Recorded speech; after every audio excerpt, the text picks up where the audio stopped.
Hello and welcome to Business on the Wire. Life after COVID for industries has been tough, both trying to navigate their way through the safety protocol and, of course, how to get back to work and generate revenues to some kind of level that they had seen pre COVID.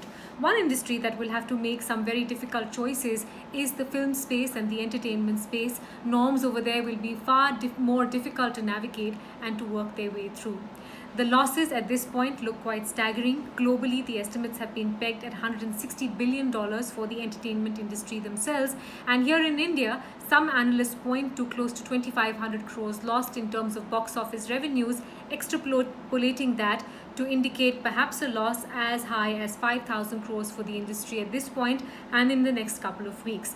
But what does it look like on the ground? Are people ready to get back to work? And what look like the immediate hurdles for this space? Joining me to talk about that is Ritesh Sidhwani. He's a filmmaker and, of course, he's co-founder at Excel Entertainment that's given us films like Gully Boy, Fukrey, Rock On, just to name a few. Ritesh, thank you for joining in. It's been a difficult year for everybody in different industries, but for you guys, cancelled shoots, dismantled sets, there are films stuck in the middle of production.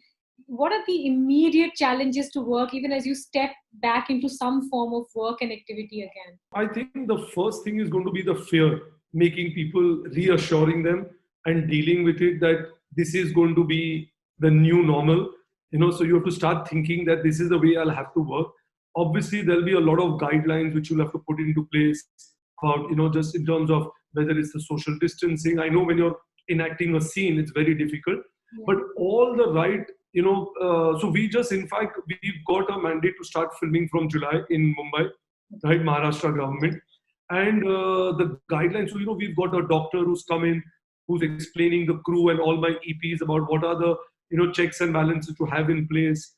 There was this fear, do we all have to do a COVID test, or do, antibody test? But I don't think all that is meaningless. I think educating people about telling them what it is. I think the first thing is addressing the fear of that, you need to understand this is not going away. So you either deal with it now or you'll be dealing with it 5 months from now, So I feel the first challenge is going to be about how you want to set in stuff for just basically the whole sanitization process, the safety guidelines, putting all that in and then still shooting, because it's not a like you said, when we shoot a scene, do you have scenes which are intimate, you have action sequences, you have song sequences, you have creatively, how much will you compromise? Right? So I think the challenges was first, when are we going to start? Now we know when we are going to start. Now the next challenge is how are we going to start? What are the guidelines we're going to put into place? And I think those are the things we are doing. But I think people will slowly start setting in. You just need to start the ball rolling, But I'm going back to just making it feel normal and seamless. Like we've had certain thoughts about, putting bans on crew members. So we know who are, so that, in terms of what do we do with catering. Because those are the areas where you're depending on outside, a lot of floating crew coming in, So we'll have to build certain guidelines and try to keep the set, otherwise the set used to be a free-flowing set. You would see actors, you would see security, you would see cameraman, and obviously makeup, hair, wardrobe, everybody. So you'll have to start making departments about, let actors get ready in one place. When they come to set, it's only the camera crew, it's only the lighting crew, the direction department. So keeping the minimum interaction between various groups, and probably, so we've decided to color code them with bands around their arm, so it's going to be a little strange. Everyone's going to have, but I feel once they shoot for a couple of weeks, it'll come in. It's just a matter of time. It's interesting you say all of that, Ritesh. I was just looking at your Twitter feed and there was a picture of you getting back to work with a mask on. And right below that, there is a picture of, I think it was the Dil Dhadakne Do, shoot process, where they were all of you sort of crammed into a bus and crammed in on a ship. And that's the thing, film is not manufacturing. It's a very creative and a looser process. In that sense, is it far more challenging to put in even these standardized measures of, whether it's sanitization or budget rationalization, all these changes? I think it'll make us a bit more efficient, if not anything else. It'll get people to understand. See, the social distancing is something I think we'll have to live with. If you go to a restaurant, you go to a cinema, eventually everything will start. You will be wearing masks. And that is what is going to happen. Now, maybe we'll start introducing that into the narrative of scripts. Like I've been talking to writers and I'm changing stuff. I said, the world has changed. We are all in a reset. It's as if we have been reset. So we'll all have to adapt. So maybe now you'll have to start breathing in. Like I have a song sequence which I have to shoot in July, which is a set which was standing pre-COVID. Yeah. And because of the lockdown, that set is still standing. I have to shoot it. Now the idea is, one of the ideas is to, change the setup with because it is going to have a dancers, it's going to have a costume stuff to it. So it's an introduction to the lead actress in the film. Yeah. So we are going to obviously do like a masquerade effect. So you'll adapt to it, so you have people with masks and covering their face. You'll have to deal with it and work around it. Yeah, that fear is the biggest thing. And that's the other sort of problem for your industry. There's it's a spectrum of people involved. So there are people who are at the very low end of it, the spot boys or the technicians or the assistants, as you said. And then there are the actors, etc. Some of them have the capability of waiting this through. Some of them don't, because of economic, repercussions to not going out and working and earning. Do you sense a willingness in July from everybody saying, yes, let's get on board, yes, let's get work started, or is it very patchy? To be honest, I was quite surprised. I thought when my EP started calling up the crew, and even whether it's the higher paid skill, whether it's the cameraman or the gaffer or the production, all of them are waiting to get back to work. I just feel that, when you work and you have a certain, momentum in life about what you do, and suddenly, you've been, maybe the first few weeks everybody enjoyed it, the lockdown, it's beautiful, and you're getting time to yourself, working out, you're doing all those, and then you're about to realize this is not me. This is not me. I'm trying to be somebody else. Yeah. And you need to get out. So I feel a lot of people will want to step out. I don't think so I thought there'll be some resistance that, 1st of July, do you have everything in place? But trust me, nobody even questioned it. They were all only asking that, I'll be doing all the guidelines which have been issued, are we maintaining? So we, in fact, like I said, I did a call with a doctor who educated my EPs first. And then the same doctor will be doing a call with all the HODs and actors 7 days before the shoot, telling them what do they need to do before they step in.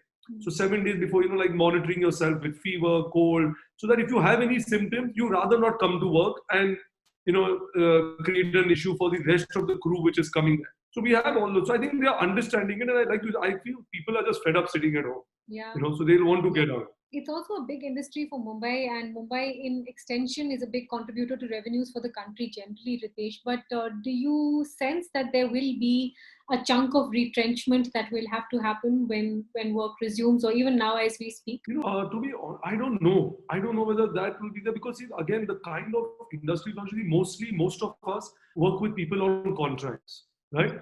They are all contracted for a particular project. There are very few, even the biggest production houses, I don't know about the TV business, but the biggest production houses will have a very small number of fixed team. Rest, everything is sourced as per the script, and also your production designers, your cameraman, your lighting crew. Most people on a shoot, when you have a strength of about 100 people to 120, there'll be hardly 7 or 8 of them, which will be your fixed team going out of a production office. Rest of them are all on contract. I don't think any of them are going to tell you, we're going to work for less. I think what is going to happen is that the first few films and the first few weeks is going to be difficult to travel out, right? So if I've had a shoot which is going on in Rajasthan, or I had a shoot which is going on in London, you will have to bring in VFX, go and do some plate shoots with a smaller crew, recreate all that. So if at all, I think everything is going to, the expenses are going to go up, at least for the first year, I feel. Because I don't know whether people will want to shoot those big action or the big films, immediately. Yeah. They're going to slowly set it. But I'm thinking it's a year, but maybe in 3 months, when they see that a lot of films have started shooting and there's not been a problem, then automatically the word travels, like the word of mouth with our films reviews is so strong. Similarly, this will travel, So I feel people will get back, but I don't know whether any kind of, plowing back or reducing or bringing, I don't know how it works in factories, because those businesses are different. Over here, it's mostly people are on contracts, whether it's actors or technicians, but it'll be more efficient. Yeah. So I know that the Producers Guild of India has been sort of communicating with the state government and the central government. But, the fear, Ritesh, just as it is in the restaurant industry, is that it's seen as a soft business. So there's not been any sort of targeted support, whether financial or otherwise, to address the needs of an industry that at this point, perhaps in the government's mind, is not right on top. Do you see that as a real concern, and is that something you'd like addressed? Yeah, I mean, see, the thing is, mostly films, if you go to see, like, whether it's TV or it's OTT, I think all of them survive on content. And the creators of content there is a certain format in which we were doing our business. Like, movies were being funded either self or there were studios funding it, right? And when you're self funding it, you have to, the banks, which I'm told only give you 50% of the cost of a project. The balance 50% was coming in from this, or whether it's pre-sales or self-funded. So those were the challenges. I feel we need to look at a certain aspect where if the government can look back and say, okay, why do we have in other businesses or in when you do real estate, you're funding up to 80%. So they'll have to give in some amount of liquidity and some incentive. I think there is no incentive being offered to our industry now, whether it is on somewhere on taxation or somewhere to kickstart that business as well. And I don't think it's only us. A lot of other small businesses are having the same issues. I mean, I know in the West, a lot of governments have offered this furlough, or they're giving a certain, because we have been paying salaries, even though we may have 80, 90 people, right? There'll be some people who have 150 people, there'll be somebody who have 40, but if you paid salaries for 4 months, you don't even know when you're going to start. Insurance is a challenge, because today, for any reason, that is where I think the government needs to step in with the insurance company, that if I go back into shoot and if any key member had any illness and there was a break in the shoot, I was covered by insurance. But now with COVID, if there's a break in the shoot, there is no coverage. So there's and of course, if you have to have a period of 14 days, it is going to be expensive because you're paying salaries, you're keeping a set standing, and it can happen that after 14 days, you'll shoot for 5 days, again somebody will have it. And then again you break for 14 days. So there needs to be some balance in place, and it is, so we were, I think the guild has made a representation even to the state government and the center that if we can get in an insurance to cover us, because that is something I'm sure it's a challenge going to be for other businesses as well. But for us, it is more uncertain, because a key actor cannot be replaced. In factories, your key person falls, you can always still go on, in all other businesses. A restaurant, your chef can change. You can do lots of stuff. But in a movie, what do you do if your actor gets it, or your director gets it, or your cameraman gets it? So there are key people who cannot be replaced. Those are the challenges. I was going to ask if you're having sleepless nights already, Ritesh, about July. We anyways have, like I said in the beginning, we are working from the beginning. We know that the nature of our business inherently is that it is unpredictable. I think it makes it challenging. But right now in this COVID times, we have to just be a little more careful. But it's not that we're going to stop making films. I think that's still going to happen. And we're going to continue. But if the government can start thinking about what is it that we do to even the business owners and take us as that and give some amount of incentive, because you have been supporting your crew and your staff, So if we can start thinking, because I know in the West, depending on the size of your business, they've given them actually money to, for those businesses to survive. So I think that's what is big hurdle, Ritesh, or at least one big pain point within this ecosystem of films is what's happening with the cinema halls, and the fear that that's not going to be the medium that people will go back to in order to consume content or to consume films. Would you say that is a legitimate fear, or are you hopeful that it as well will get resolved in the next couple of months? I must tell you a strange thing. We're doing this today, and I just got a message from PVR about the whole process they've put into place from the time you enter the cinema until you order your snacks until the time you leave, about what they're doing. Right? That is a separate thing. But so there was a very interesting survey done by Ormax a few weeks ago, which turned on the people have said that almost 82% people want to come back to cinemas. And Ajay Bijli himself mentioned this to me about a month ago, that he said that his loyalty program has got renewals, because they said whenever you open, we are going to come back in. And I feel that, generally, especially, maybe it's the human race or Indians, they're very resilient. They want to come back. They want to fight it. They don't want to be. And, people are used to going out. Like if they're living in their homes with, 5 people, 6 people, they were not all together at home at the same time. Now for 3 months, you come home, some people go to work in the night, some people leave early. morning, they'll meet on weekends for a family lunch, and that was how families were surviving in a 2-bedroom or a 1-bedroom apartment. Yeah. And now for 4 months, 5 of them or 7 of them confined. So I think they're going to and look at what's happened with flights. I mean, I was reading some data that the number of people flying is almost 70%. So if people are going back into planes, why would they not come back into a cinema? I mean, I'll be surprised if they don't come back in. I feel they, of course, maybe in the first few weeks, but you get one event film for them, and trust me, they're all going in. They're all going to say, "It's okay, we'll deal with this." But they are look at the roads. I mean, they're saying 10% is what your workforce is in Mumbai. Please step out. The traffic is back to normal. Some of what you're suggesting has started already in other countries, like Saudi, for example, Ritesh. I mean, they have opened cinema halls with, lower occupancy, all these sort of norms put in.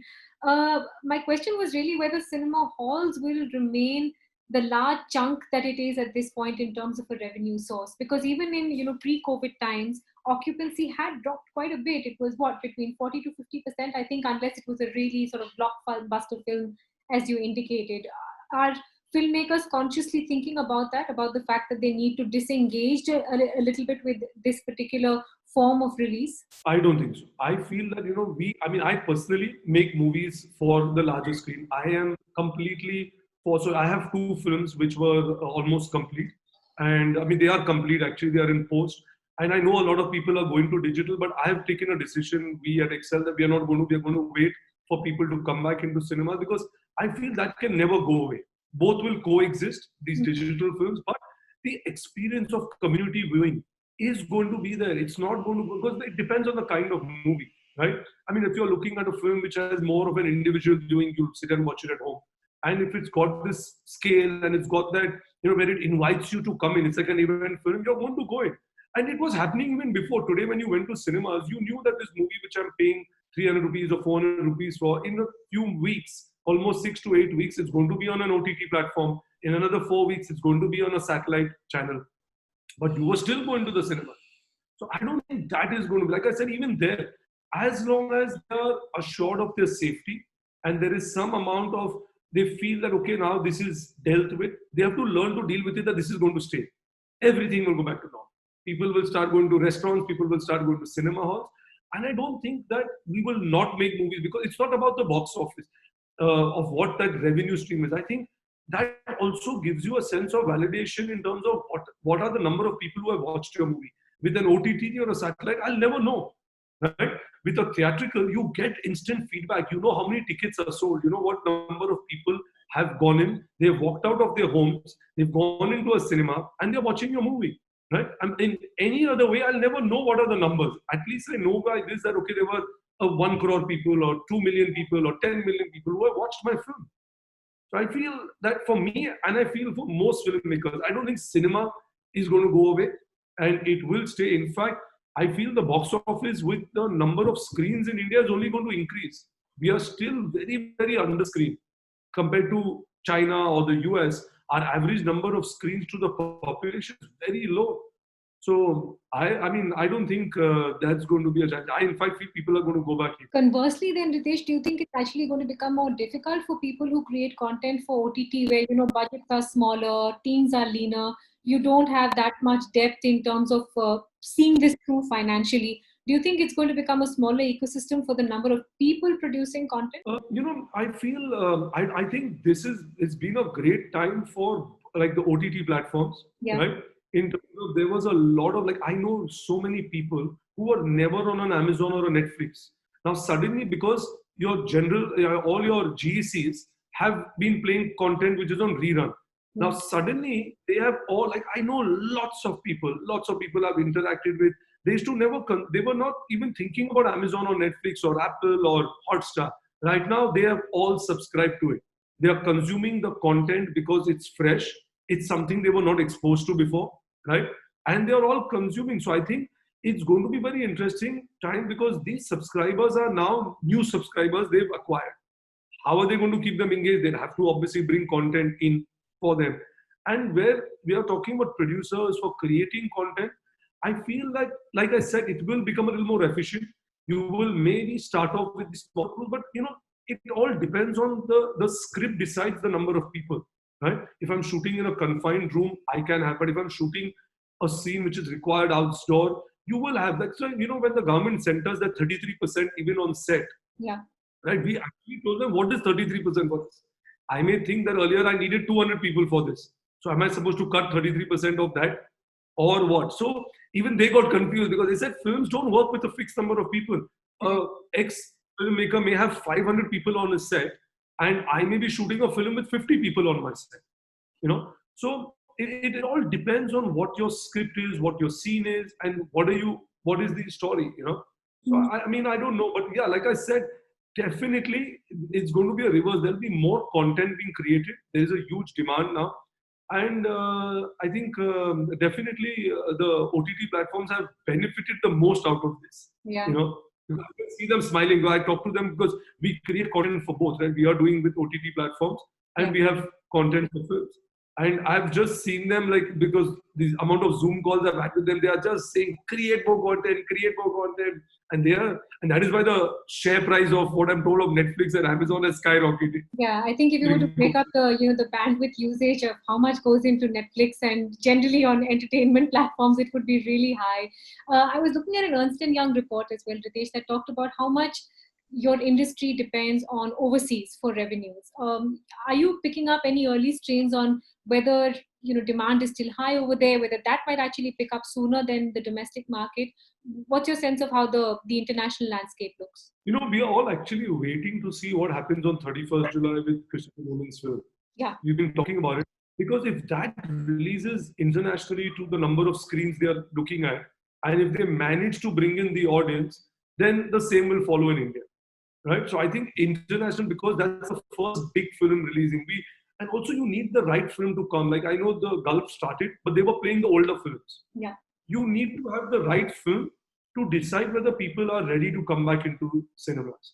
And I think overseas will lead the way in telling us about if we see that with Tenant people have started coming back in, then you know what it is, and the same will follow because it's the same screen. So whether you release a Tenant or you release an Indian film, it goes to the same AMCs or the same Regal chain or the Odeons in London.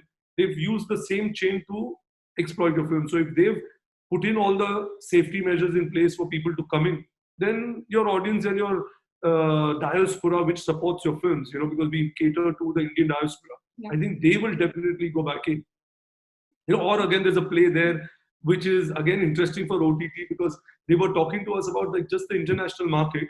If people are not coming in, then you can do that subscription-based demand, where movies in those countries where people have not opened up cinemas, you can let people watch it at home by paying a fee rather than just getting it on a free service. Yeah. So, I mean, these are new things which we are also reading, but we'll see. Like I said, one film will come up and we'll be able to figure it out. My final question to you, Ritesh, I was speaking to someone from the restaurant industry a few days back, and the mood was very different from the mood that, I've got from this conversation. There was a lot of anger and frustration at the lack of support.